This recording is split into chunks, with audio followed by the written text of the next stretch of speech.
So I guess the next thing that sort of bowled us all over was the cosmetics case, which again, when you envision a cosmetics case, you know, we've all got our little thing that we flip open, we put a little blush on, and that's our case.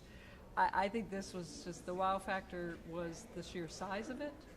And as I described it as being architectural, it is basically a square box with what is a facsimile of a screen, and then what could have been a type of throne in front of it on which a woman would place a polished metal disc which would function as a mirror.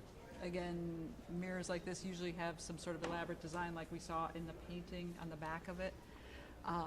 We're not sure what this mirror looked like because it's no longer with the cosmetic case, but the whole thing is made out of Huanghua wood, or an exotic hardwood, sometimes referred to as rosewood or a pear wood of some sort. And the whole thing, literally inside and out, is made of this, which points to the fact that this particular cosmetic case is a very high-end cosmetic case. That coupled with the carvings, again, this is made for the women of the Dream of the Red Chamber, the women who wore the clothes that we saw earlier. Or maybe even royal. Or royalty, very Yeah. likely imperial.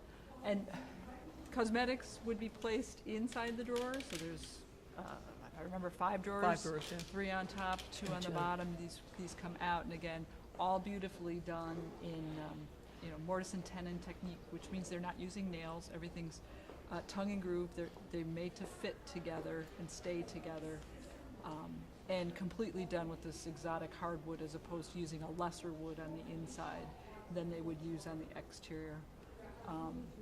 From my perspective, I saw it and I immediately saw the Forbidden City. I immediately saw a throne room right in front of me. I mean, it was just like, wow. But I'll see what you guys thought. You sniffed inside of it. I did. And it smelled to me sort of like the lingering fragrance of cosmetics. It was Because quite. Huanghua Li is not a fragrant It's wood. yeah. So It wasn't. You it was, would be right. Yeah.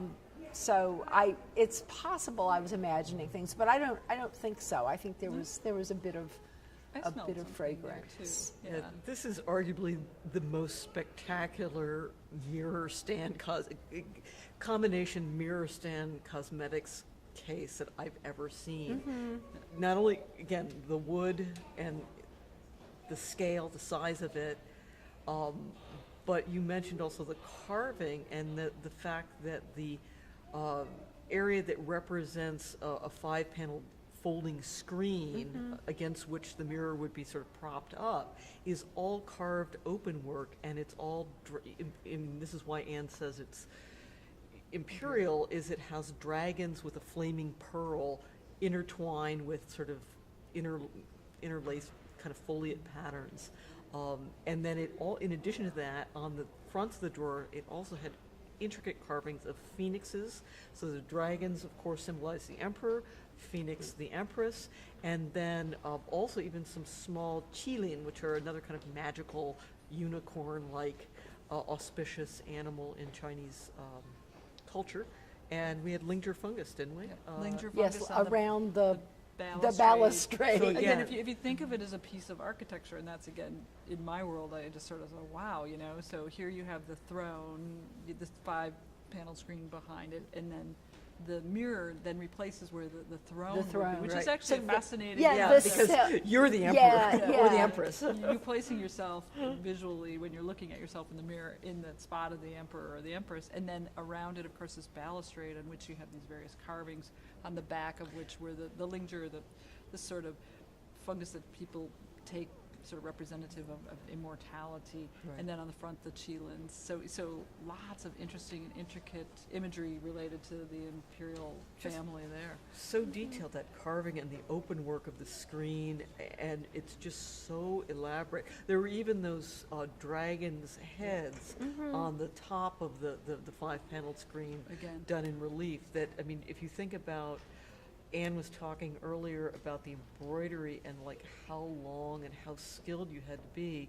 Again, a corresponding comment would just be about the craftsmanship of that, that it's so exquisitely skilled, and again, this kind of thing is only for the most prestigious people in society, like the royal family. Yeah. One of the things that I think the splendor of the box sort of suggests is putting on makeup wasn't something you necessarily did by yourself in a bathroom. Yes. And that's also suggested by the painting, the Painting, lady right. at the dressing table.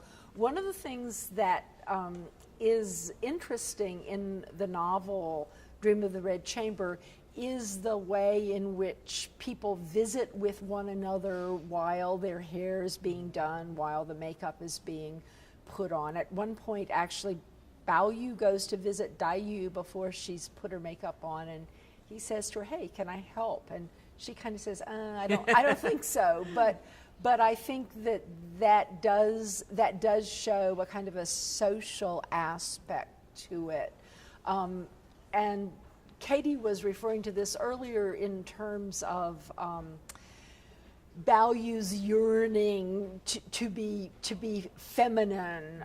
He wears makeup a bit.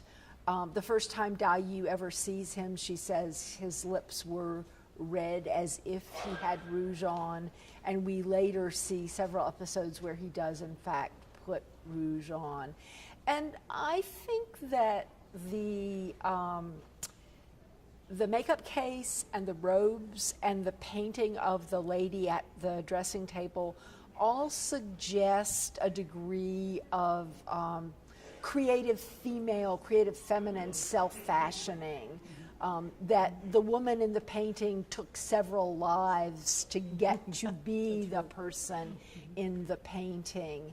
And I think that what we will be talking about in a bit is the male self-fashioning that we see through study, through painting. And I think one of the things that's really interesting about the way these worlds existed in real life in 18th century China, but are really portrayed in the novel, is the way they're parallel, but there are ways in which there are intersections.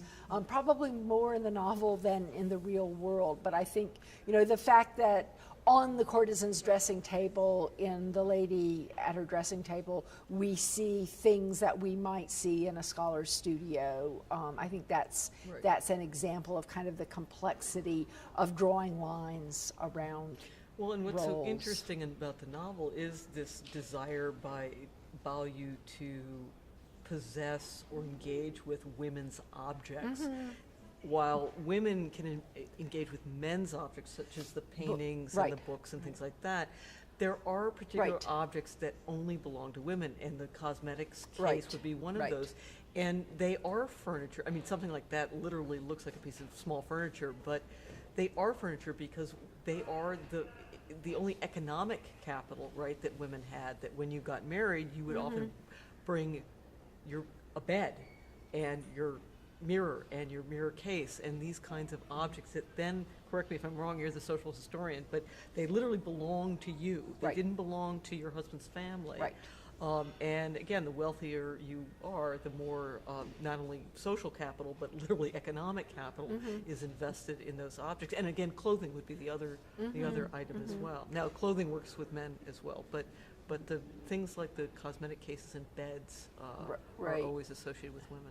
A woman's dowry did not belong to her husband. It would be objects, and it's not at all unusual to see in a eulogy of a woman that she was so virtuous that when her children were starving, she sold her jewels to pay them. I mean, to feed them. So there is a sense in which that it's really hers. There have been some people who've argued that the only form of private property in China in the 18th and 19th centuries is actually women's dowries, because land and that kind of property is held collectively by the family. That's interesting. I also like the idea that these are things that they can control, that women control. Women control what type of cosmetic case they're going to have, they also get to control how they're going to present themselves to the world. They get to control how they're going to dress themselves. So this is, although their control in the world is fairly limited, what we're seeing here, and this world that that Bao Yu wants to enter into is one that they have total control over in some respects. And he literally has no control. I mean, he's there by virtue of being allowed to be there. So it's he's somewhat transgressive. I think it's kind of fascinating. Again, we'll see the same thing when we talk about the Scholar's Studio, where they have their control, their sacred space of a sort. But again, this notion that you can choose how you want to represent yourself to the world comes through with the cosmetic case. Much more strongly, I think, than anywhere else in clothing and cosmetics. And that's not so different from a lot of things happening today. So, Right. Yeah. yeah. Right.